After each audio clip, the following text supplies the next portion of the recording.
गई है पीर पर्वत सी पिघलनी चाहिए, इस हिमालय से कोई गंगा निकलनी चाहिए, मेरे सीने में ना सही तो तेरे सीने में सही, हो कहीं भी आग लेकिन आग जलनी चाहिए।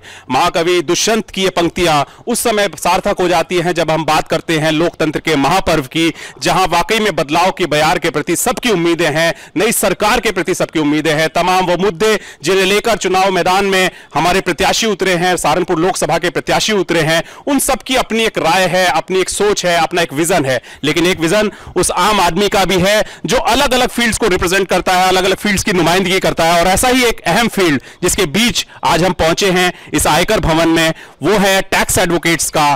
टैक्स एडवोकेट्स जो सहारनपुर टैक्स बार एसोसिएशन से जुड़े हैं, जिनका अपना एक मत है, जिनका एक अपना अभिमत है, और वो सभी सहमत हैं इस बात पर कि नई सरकार आए, बदलाव लाए, लेकिन सबका ध्यान भी रखे। तो आइए आज सिटी वेब की इस खास पेशकश में जिसे हमने नाम दिया है चुनाव चक्र 2019, उसमें हम बात करते हैं इन्हीं कर अधिवक्ताओं से जो स्वयं अपने आप में एक राय रखते हैं, और वन बाय वन हम आप सबसे जानने की कोशिश करेंगे कि नई सरकार के प्रति आप क्या सोचते हैं, उन मुद्दों के बारे में आप क्या सोचते हैं जो इस चुनाव में बहुत अहम भूमिका निभाने वाले हैं। आपका नाम? जी, मेरा नाम केएल गुप्ता है। नई सरकार से आपको क्या उम्मीदें हैं?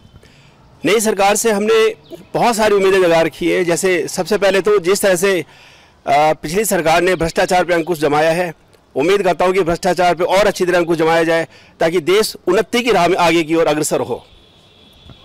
आपका नाम? मेरा नाम अटल बिहारी शर्मा, मैं टैक्स एडवोकेट। ओके, आप नई सरकार से क्या उम्मीदें रखते हैं? नई सरकार हमारी स्थायी सरकार होनी चाहिए जो हर डिसीजन अपने बिहाफ पे ले सके, और जैसे जीएसटी में दिन प्रतिदिन नई नई समस्याएं आती हैं तो उनका निराकरण भी समय से किया जा सके। तो इस तरह की सरकार से उम्मीद करते हैं नई सरकार आए। आपका नाम? एसके चौधरी। आपको क्या उम्मीदें हैं नई सरकार से जो आने वाली है? नई सरकार युवाओं को जो बेरोजगार हैं उनको रोजगार दिया जाए, और सड़कों का भी अच्छा जो हमारी आपूर्ति है उनका पूरा किया जाए, और बस सरकार से यही उम्मीद है कि वो अच्छा काम करे और सही तरह से जो है कार्य को संपन्न करे। ठीक है। आपका नाम? एडवोकेट मनीष गांधी। आपको क्या उम्मीदें हैं हमारी नई सरकार से? नई सरकार जो भी घोषणा करती है उसे पूरी करे, वही हमारी सरकार से मांग है। आपका नाम? एडवोकेट राजीव खुराना। आपको क्या उम्मीदें हैं हमारी नई सरकार से आने वाली जो है? देखिए मैम, एक कर अधिवक्ता होने के नाते मैं सिंपल ये कह सकता हूँ कि जो आंकड़े बताते हैं इस पूरे देश में केवल 3% करदाता हैं जो इस पूरे देश को कर के रूप में राजस्व देते हैं। तो अब ऐसी स्थिति में ये आवश्यक हो जाता है कि कर प्रणाली हमारी इतनी व्यवस्थित और इतनी सरल हो कि जिसकी हम कंप्लायंस आसानी से कर सकें। अब हो क्या रहा है कि रातों रात आप जीएसटी लगा देते हैं, बिना किसी तैयारी के लगा देते हैं, जिसके कारण आज 2 सालों में भी ये एक अच्छी कर प्रणाली व्यवस्थित अपना रूप नहीं ले सकी है, जिसके कारण से कर अधिवक्ता व छोटे छोटे दुकानदार ये सभी परेशान हो रहे हैं। तो हमारी ये अपेक्षा है नई सरकार से कि यदि वो आगे बहुमत में आते हैं तो एटलीस्ट ऐसी व्यवस्थित नीतियां बनाएं कर के संबंध में कि जो सभी वर्गों के लिए लाभान्वित हों। आपका नाम? मैं जेएस अरोड़ा, एडवोकेट, संरक्षक, Saharanpur tax bar association. Sir, आपको क्या उम्मीद है नई सरकार से? नई सरकार जो पुरानी सरकार है उससे भी बहुत अच्छी उम्मीदें थी और बहुत अच्छा काम किया। ठीक है, उनके विकास में थोड़ी धीमी गति है। इंदिरा गांधी जी के पास हमें एक इतना बढ़िया प्रधानमंत्री नरेंद्र जी के रूप में मिला है जिसके पास विजन है। उस विजन के हम बहुत कायल हैं क्योंकि उनको देश को आगे 22 तक, उससे आगे तक की सोच, 24 तक की सोच उनके दिमाग में पहले से है, और उस विजन को जब वो लेके चल रहे हैं उसमें अभी प्रगति आएगी। क्योंकि 5 साल पहले एक स्टेबल होने के लिए चाहिए एक सरकार को, लेकिन उसके बाद अब जो उसका रिजल्ट दिखने वाला है, अभी तक जो दिखा नहीं, जो दिख जाना चाहिए था, अब वो दिखने वाला। आपका नाम? एडवोकेट कुलविंदर सिंह, महासचिव, सहारनपुर टैक्स बार एसोसिएशन। आपके नई सरकार को लेकर क्या मुद्दे हैं? नई सरकार से उम्मीदें बहुत हैं। मुद्दे तो क्या है, हमारे कर अधिवक्ता हैं, जैसे एक जीएसटी के अंदर सबसे ज़्यादा प्रॉब्लम्स जो आज तक चली आ रही हैं, हम चाहते हैं कि आने वाली जो भी सरकार बने कम से कम जीएसटी में समस्याएं जो पुरानी लगातार चली आ रही हैं उनको दूर किया जाए। दूसरा, अधिवक्ता होने के नाते मैं ये कहना चाहता हूँ कि जिस तरह अभी हमारी पीछे हड़ताल भी हुई थी, सभी अधिवक्ता ने बार काउंसिल ऑफ इंडिया के आह्वान पे की थी, तो जो उनके मुद्दे हैं उनको दूर किया जाए और वकीलों के हित के लिए भी कार्य किया जाए। का नाम? मेरा नाम शिशिर वत्स, एडवोकेट, और मैं अध्यक्ष हूँ सहारनपुर टैक्स बार एसोसिएशन का। आपके सर क्या मुद्दे हैं, मतलब आप आने वाली सरकार को लेकर?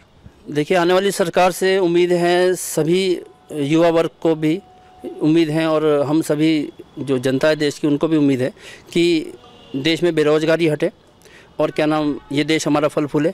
दूसरा, एक जो कर अधिवक्ता होने के नाते मेरी जो राय है वो ये है कि जो एक स्कीम होती है अधिवक्ताओं के लिए, क्योंकि हमारी ना तो कोई पेंशन है ना कोई सैलरी है, तो एक वृद्धावस्था में जब हम लोग आ जाते हैं तो हमारे लिए एक ऐसी व्यवस्था होनी चाहिए जिससे कि हमें कोई उचित धनराशि मिलती रहे, जिस और सभी जो अधिवक्ताओं के परिवार का कल्याण होता रहे। आपका नाम? अब्दुल रहमान। आपको क्या उम्मीदें हैं नई सरकार से?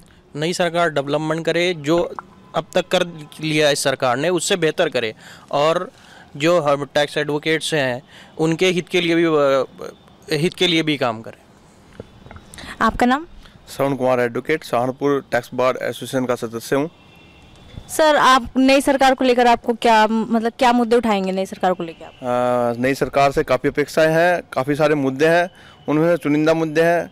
सबसे पहले तो कि जो हमारे सरकार ने, पिछली सरकार ने जीएसटी लगाया है, उसमें हम चाहते हैं कि काफ़ी कुछ संशोधन हो। जो दिक्कतें हम कर अधिवक्ताओं को आ रही है वो कहीं धीरे धीरे समाप्त होनी चाहिए। रेट ऑफ द टैक्स में कहीं ना कहीं डिफरेंट है, अभी कुछ चीज़ें मैच हो रही हैं, कुछ नहीं हो रही हैं, थोड़ी होनी चाहिए। तो हम चाहते हैं कि नई सरकार हमारी उम्मीद पर खरी उतरे और हम अच्छे से उस पर फोकस बना काम करें। तो हमारी उम्मीद यही है कि नई सरकार हमारे अधिवक्ताओं के कर के संबंध में भी, हमारे संबंध में भी कुछ अच्छे से करे। आपका नाम? मेरा नाम जसविंदर सिंह अरोड़ा एडवोकेट है। आप नई सरकार को लेकर आपके क्या मुद्दे हैं? मैडम, मेरा मानना ये है कि जो इस समय देश में सरकार है, जिसका कार्यकाल समाप्त हुआ है, इसने काफ़ी कुछ अच्छा काम किया है, बहुत सारी प्रयास किए गए, काफ़ी कुछ करने के प्रयास किए गए। लेकिन किसी भी सरकार के लिए, जैसे कि मेरे साथी ने भी कहा, 5 साल एक इतना कम समय होता है कि उसमें कोई भी आप नतीजे नहीं निकाल सकते। तो मेरा मानना यह है कि अगर ये सरकार दोबारा आई तो मेन कोर इशू जो हैं, जैसे बेरोजगारी है, गरीबी है, जनसंख्या है, सबसे पहले सरकार को इनको उठाना चाहिए, इन पर काम करना चाहिए, जिससे कि, क्योंकि ये बेसिक चीज़ें हैं जिसकी वजह से हमारा देश कहीं ना कहीं पिछड़ रहा है। अगर ये सरकार आती है तो ये इन चीज़ों को लेकर चल ही रही हैं, उस पर नतीजे निकलेंगे। लेकिन किसी कारणवश अगर सरकार नहीं आ पाती, सरकार बदलती है, तो जो नई सरकार आती है तो उनको ये चाहिए कि वो कम से कम इस सरकार के द्वारा जो कार्य किए गए उनको बाधित ना करे, उनको समाप्त करने की कोशिश ना करे, अपितु उनमें मैक्सिमम प्रयास करे कि वो उनको आगे बढ़ाया जाए, जिससे कि उनका लाभ, जो योजनाएं चल रही हैं, उनका लाभ आम जनता को मिल सके। आपका नाम? मेरा नाम मैनपाल सिंह चौहान एडवोकेट है। आप क्या कहना चाहेंगे? मतदान, जैसे कि 11 तारीख को मतदान है, तो आप हमारे दर्शकों को क्या कहना चाहेंगे? मैं ये कहना चाहता हूँ कि अधिक से अधिक संख्या में लोग मतदान करें, ताकि इस सरकार का गठन हो और एक मजबूत सरकार मिले जो शिक्षा, स्वास्थ्य, बेरोजगारी पर काम कर सके। और अभी भी बहुत सारे काम इस सरकार ने किए हैं, ये भी अच्छे से आगे से होते रहें। आपका नाम? मैं एडवोकेट हूँ। मैं सबसे पहले मोदी जी को धन्यवाद देना चाहता हूँ, क्योंकि उन्होंने देश ही नहीं विदेश में भारत का नाम बहुत ऊंचा किया है। और मैं ये भी कहना चाहता हूँ कि सभी लोग मोदी जी को वोट दें, क्योंकि उन्होंने हाल ही में लॉन्च की कोई पोल्यूशन कंट्रोल पे भी कुछ होना चाहिए, कोई एक्ट पास होना चाहिए, क्योंकि आने वाले समय भारत की जनसंख्या बहुत ही तेज़ी गति से बढ़ रही है। और ऐसे पेरेंट्स होने के नाते मैं ये भी कहना चाहता हूँ कि आजकल बच्चों की पढ़ाई बहुत महंगी हो गई है, उस पर भी कुछ कंट्रोल फीस के लिए किया जाए, और बुक्स भी बच्चों की आपस में एक्सचेंज होनी चाहिए, तो उससे पेरेंट्स के ऊपर भी थोड़ा दबाव कम बनेगा। आपका नाम? मेरा नाम विकास शर्मा है, मैं सहारनपुर टैक्स बार एसोसिएशन का उपाध्यक्ष हूँ। सर, नई सरकार को लेकर आपकी क्या उम्मीदें हैं? मैं आपके चैनल के माध्यम से कहना चाहूँगा कि नई सरकार, मेरे लिए जो मुद्दे हैं, व्यक्तिगत मुद्दे जो मैं अपने उससे बताना चाहता हूँ, एक तो देश की सुरक्षा, दूसरा भ्रष्टाचार, शिक्षा और चिकित्सा। इस क्षेत्र में अगर कोई भी सरकार आके अच्छा कार्य करती है तो वो कोई भी सरकार आए तो वो एक्सेप्टेबल है। आपका नाम? मेरा नाम राजेश वधवा है। आपको क्या उम्मीद है नई सरकार से? नई सरकार से उम्मीदें काफ़ी हैं, और चूंकि मेरे ही व्यवसाय से जुड़े हुए बहुत सारे व्यक्ति उस विषय पे बात कर चुके हैं, इसलिए उस बात को तो मैं रिपीट करना नहीं चाहूँगा, उनकी बातों से सहमत हूँ। एक कर अधिवक्ता होने के नाते और एक व्यापारी का प्रतिनिधि होने के नाते मैं ये कहना चाहूँगा कि मेरे करदाता के पैसे का दुरुपयोग ना हो। हमारे करदाता के पैसे का दुरुपयोग बहुत होता है। टैक्स तो हमारा व्यापारी देता है, घोषणा पार्टीज करती हैं कि हम 72,000 रुपये देंगे, हम 15 लाख रुपये देंगे। दूसरा, जब एक व्यक्ति, एक बड़ा नेता 2 जगह से चुनाव लड़ता है तो जाहिर सी बात है कि दूसरी जगह पे दोबारा से चुनाव होगा। तो जब दोबारा चुनाव होगा तो वो पैसा किसका खराब होगा? किसी पार्टी का खराब नहीं होगा, किसी व्यक्ति का खराब नहीं होगा, मेरे करदाता का खराब होगा, क्योंकि मेरे करदाता के टैक्स से ही मेरा देश चल रहा है। आपका नाम? खालिद खान एडवोकेट, सहारनपुर टैक्स बार एसोसिएट का क्या सचिव। आपकी क्या उम्मीद है नई सरकार से? मैडम, हम चाहते हैं कि जीएसटी में तब्दीली हो। बहुत सारे अमेंडमेंट हैं जो अभी तक के लोगों को पता ही नहीं है। हम भी बहुत माइंडली डिस्टर्ब होते हैं और सरकार को चाहिए थोड़ा सा, जो उनके विधायक बने उन पे भी देखे कि वो क्या कर रहे हैं क्या नहीं कर रहे हैं, क्योंकि विधायक तो बन जाते हैं, इलेक्शन जीत जाते हैं, उसके बाद जाके नहीं देखते कि क्या पे क्या हो रहा है, नहीं हो रहा है, काम हो रहा है नहीं। थोड़ा सा उस पर ध्यान दें। Thank you. आपका नाम? धर्मेंद्र गहलोत एडवोकेट। आप नई सरकार को लेकर आपके क्या मुद्दे हैं? मैम, अभी तक जो सरकार काम करती आ रही है वो सब ठीक किया अभी तक तो जो भी है। और दूसरी बात यह है कि देश की सुरक्षा, जैसा कि अभी मेरे साथी अधिवक्ता ने कहा है कि देश की सुरक्षा सबसे पहले है, ना जाति ना धर्म, देश पहले है। तो वही सरकार आनी चाहिए जो देश हित में काम करे। मेरा नाम मोहम्मद याहिया है, मैं सहारनपुर टैक्स बार का मेंबर हूँ और नई सरकार से मेरी ये उम्मीदें हैं कि वो आपस में, सरकार कोई भी हो, आपस में भाईचारा मोहब्बत बनाए रखें।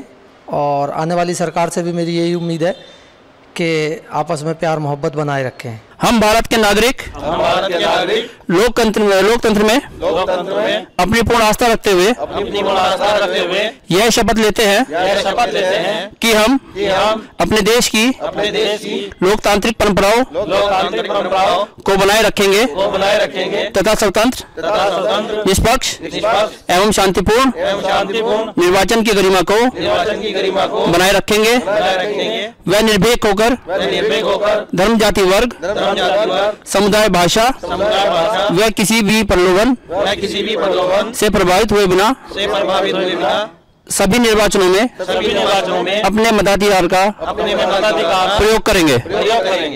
हिंद देश के निवासी सभी जन एक हैं। भाषा कोई भी हो, रंग कोई भी हो, रूप कोई भी हो, सबका एक ही सोच, एक ही नजरिया, सबकी एक ही भावना कि मतदान यानी लोकतंत्र का महापर्व, उसमें सबकी आहुति हो, इस यज्ञ में हर किसी की आहुति हो। और यही संदेश आज देने पहुंचे हमारे बीच सिटी वेब से इस खास मुलाकात में ये तमाम बौद्धिक वर्ग के प्रतिनिधि जिनका पेशा कर अधिवक्ता है, लेकिन वो सब समाज के सजग प्रहरी के रूप में आज हमारे साथ थे। आपका बहुत बहुत शुक्रिया, आपने सिटी वेब से खास बातचीत की और मतदाताओं तक एक संदेश पहुंचाने की कोशिश की कि 11 अप्रैल का ये दिन किस मायने में खास होने वाला है, न केवल मतदान की दृष्टि से बल्कि देश में एक लोकतांत्रिक और एक प्रजातांत्रिक सरकार चुनने के लिए, एक संवैधानिक अधिकार का प्रयोग करने के लिए। आपका बहुत बहुत धन्यवाद।